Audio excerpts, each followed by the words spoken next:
Are you familiar with true crime? No? Let me rephrase that question. Have you ever heard a podcast like Solve Murders on the Train Back Home? Or have you ever seen docuseries titles like Darma or the Ted Bundy tapes on your Netflix trending now? If you say yes to both questions, chances are you are already familiar with true crime.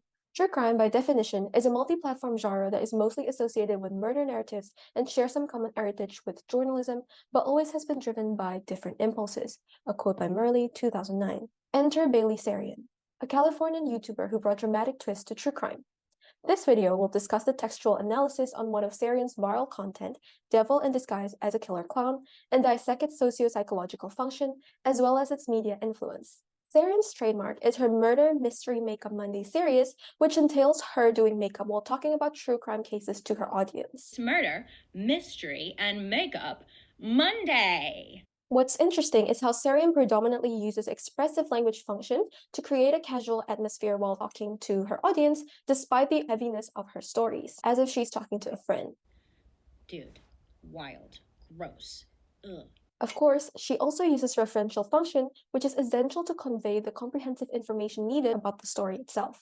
Sarian utilizes humor as her balancing communicative act. Again, this makes her stand out amongst the rest in the genre and creates intimacy between her and her audience.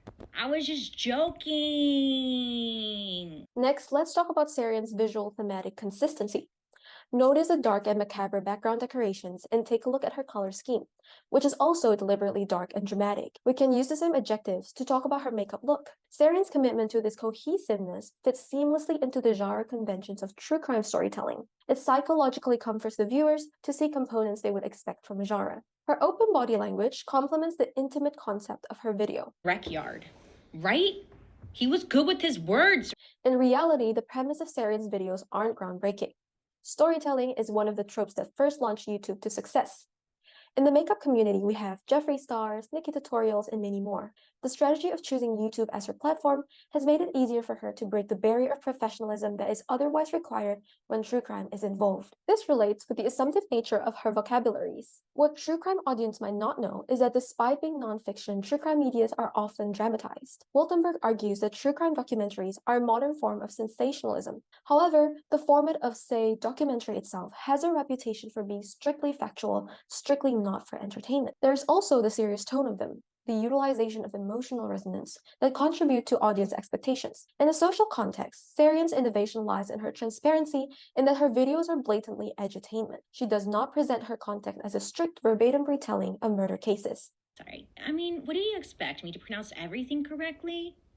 I don't think that's how you say her name. It doesn't matter. Sarian has influenced the genre of true crime itself. While true crime audience has always been overwhelmingly women, YouTube statistics shows a dramatic increase in true crime viewership in the past few years, especially in 2018-2019, with 2019 being the year Sarian started her series. Especially with makeup, which is traditionally seen for women, Sarian challenges traditional stereotypes about true crime. It demonstrates her role in making true crime more accessible and appealing to women who may have not previously engaged with it. Her strength can be seen in the immensely positive feedback she has from the target audience, women who use makeup and are interested in true crime. Her weakness lies in the ethical concerns surrounding true crime contents. Some viewers view her lighthearted attitude as being lighthearted about the cases itself, exploiting what happened to the victims for monetization. As a suggestion, Sarian should do a clear disclaimer at the start of her videos stating clear intent of not creating these contents to be disrespectful. That is all for my video about Bailey Sarian. What do you think? Do you think she's changed true crime?